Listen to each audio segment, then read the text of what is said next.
కరెన్సీని అడ్డుకుని డాలర్ ఆధిపత్యాన్ని కొనసాగించడం అనేది. ఎంజరావు గారు, ఒకవేళ బ్రిక్స్ కరెన్సీ రాకపోతే చైనా ఎప్పటికీ సూపర్ పవర్ కాదా? ఎస్ అండి, ఇది మంచి క్వశ్చన్. బ్రిక్స్ కరెన్సీ రాకపోతే చైనా ఎప్పటికీ సూపర్ పవర్ కాలేదు. ఇది చాలా జాగ్రత్తగా గమనించవలసిన విషయం. ఎందుకంటే ఈరోజు చైనా అనేది అమెరికా ఆర్థిక వ్యవస్థకి సమానంగా ఎదిగిపోతుంది.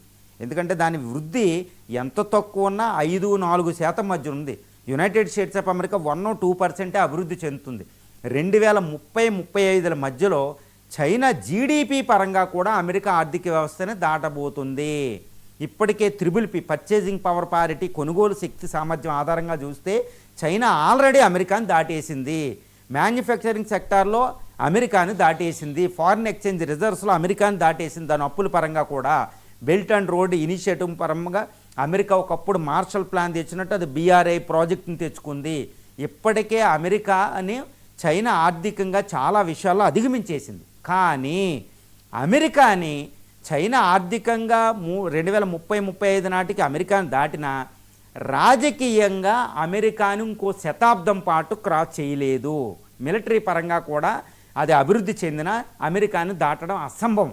ఎందుకంటే ఇప్పుడు నేవీ పరంగా అమెరికాను దాటేసిందండి. ఆల్రెడీ అతిపెద్ద నేవీ అయిపోయింది. కానీ మిలిటరీ పరంగా ఎవరిని చూస్తారంటే అలయన్సెస్ ఇస్ ఇంపార్టెంట్. ఎందుకంటే చైనాని నమ్మే దేశాలు తక్కువ. ఇప్పటికీ నాటో, యూరోపియన్ కాంటినెంటు ఈ మొత్తం 70-80 దేశాల్లో 700 పైగా అమెరికా సైనిక స్థావరాలు ఉంటాయి. అలా చైనాకి ఉండవు, ఎవరో పెట్టుకోనివ్వరు.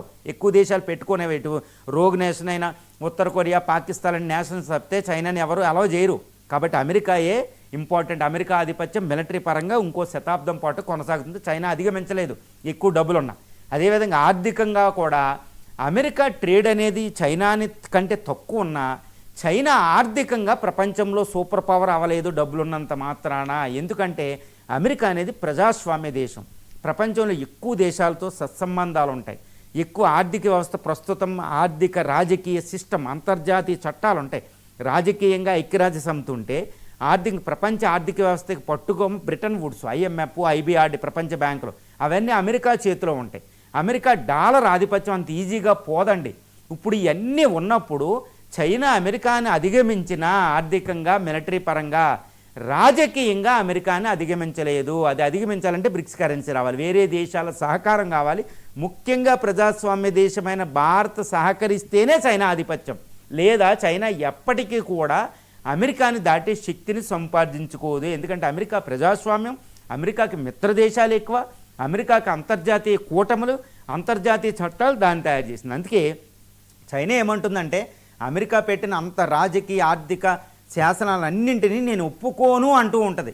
పసిఫిక్ మహాసముద్రంలో ఏంటి, ఈ ఐక్యరాజ్య సమితి ఏంటి, WTO దాన్ని ఒప్పుకోదండి చైనా. నేను పెడతాను అంటూ బ్యాంకింగ్లు అవి డెవలప్ చేస్తుంది. కానీ ఇండియా సహకరించకపోతే చైనా ఎప్పటికీ ప్రపంచంలో కాదు.